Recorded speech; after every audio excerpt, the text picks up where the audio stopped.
Hello and welcome. So, Thailand is about to jump into the world of virtual, digital-only banks. And honestly, the buzz is everywhere. But if we just look next door to Singapore, their story has been, well, let's just say it's been a bit of a bumpy ride. So, what can Thailand learn from Singapore's head start? The answer, I think, is going to change how you look at the future of banking. And this really is the billion-dollar question, isn't it?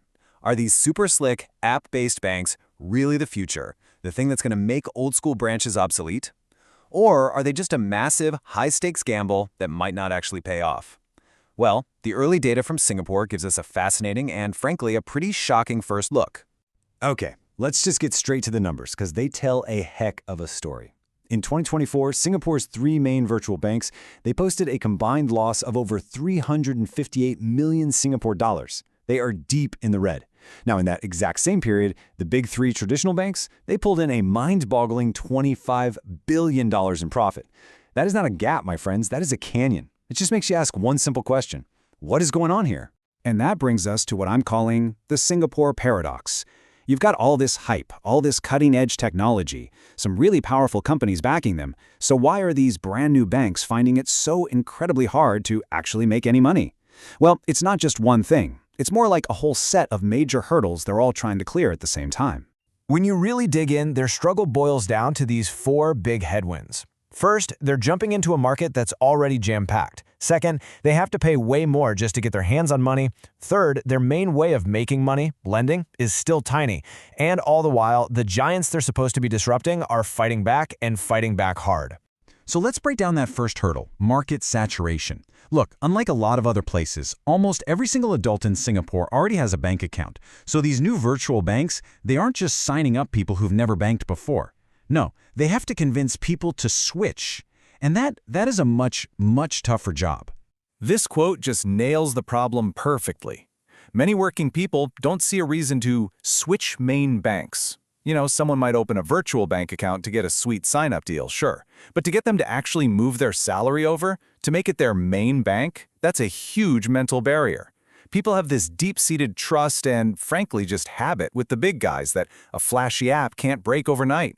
And that leads right into the second big problem, the basic math of banking. Banks make money on what's called the spread. That's the difference between the low interest they pay you for your savings and the high interest they charge people for loans. But for these new virtual banks, to even get you to put your savings with them, they have to offer crazy high interest rates. That squeezes their profit margin right from the get-go. Okay, so I know, it sounds pretty tough, right?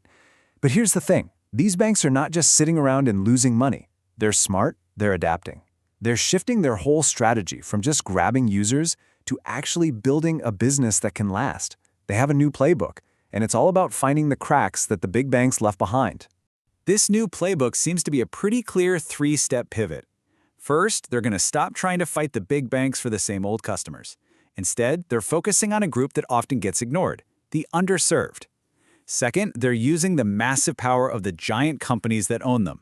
And third, they're moving beyond just savings accounts into a wider range of financial products. So who exactly are these underserved people we're talking about?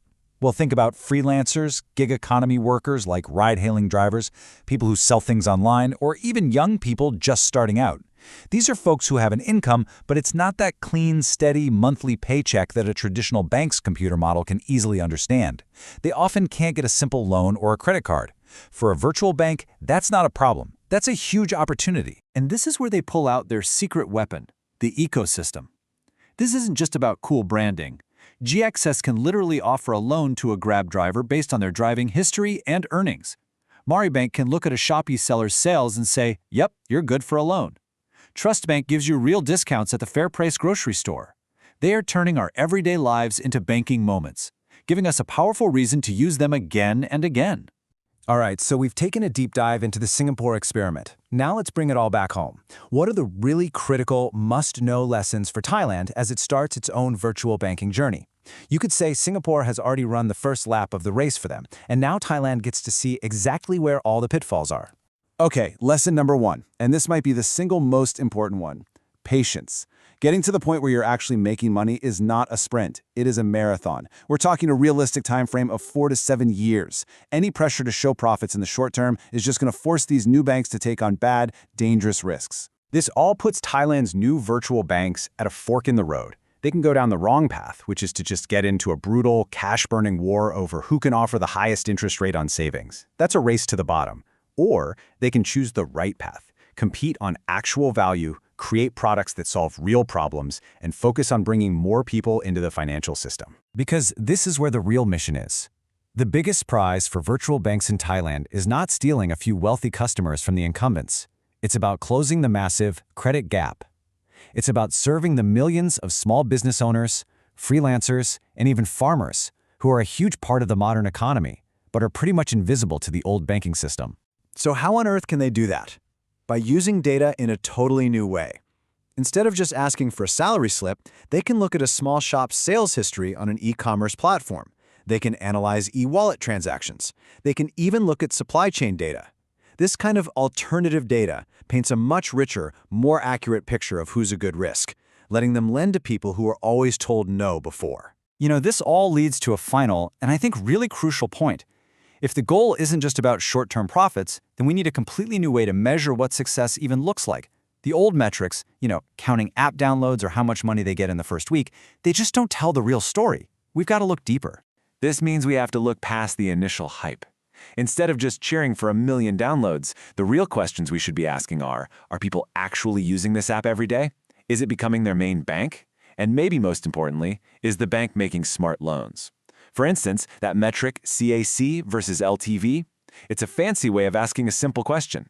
Does it cost you more to get a new customer than that customer will ever be worth to you? These are the numbers that show if a bank is building a healthy, sustainable business, not just a flashy one. And that leaves us with this final thought. Maybe, just maybe, we've been looking at virtual banks all wrong. The big lesson from Singapore and the huge opportunity for Thailand is that their true purpose might not be to just become another profit machine.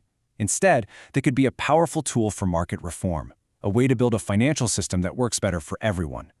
The real measure of their success won't be their share price in 2 years, but how many small businesses they helped launch and grow 10 years from now. Thanks for joining me on The Explainer.